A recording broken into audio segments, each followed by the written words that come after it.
Giêsu nó ang nanggo phải jadi ani lang mawo. Giêsu nó ang nanggo phải jadi ani lang mawo. No ang nanggo ang nanggo phải jadi ani lang mawo.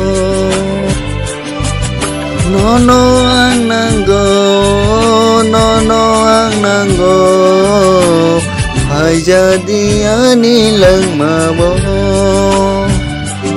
Giêsu no ang nanggo phải jadi ani lang mawo. Giêsu no ang nanggo phải jadi ani lang mawo.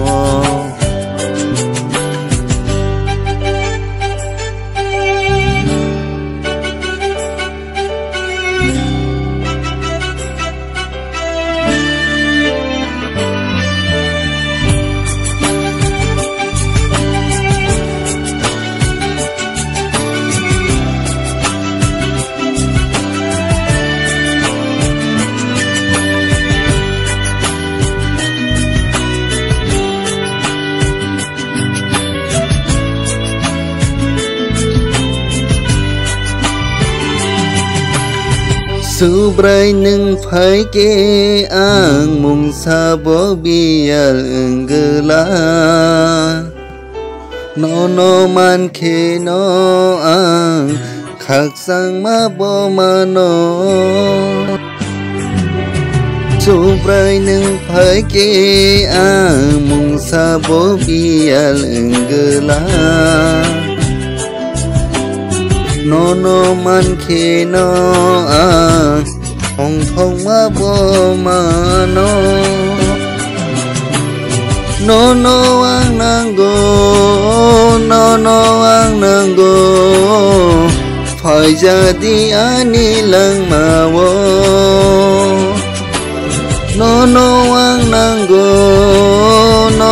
ang nanggo phải jadi ani lang mawo. Giêsu no ang nanggo phải jadi ani lang mawo.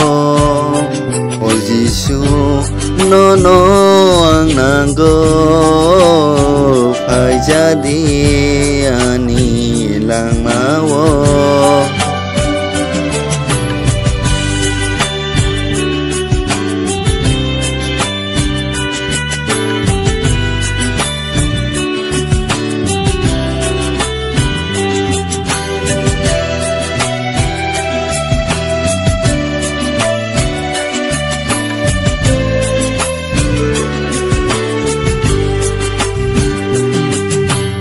Tukha bay sướng sa ni phan bè bang ni ya go mang se.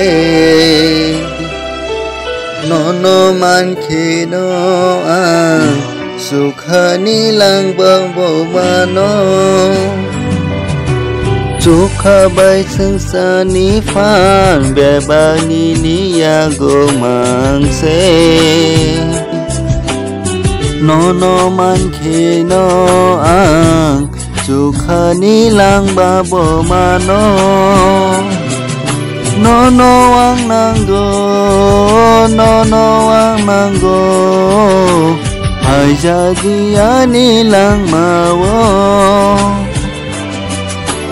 No ang nanggo ang nanggo phải jadi ani lang mawo. Giêsu no ang nanggo phải jadi ani lang mawo. Giêsu no ang nanggo phải jadi ani lang mawo. Hai jadi ani lang mawon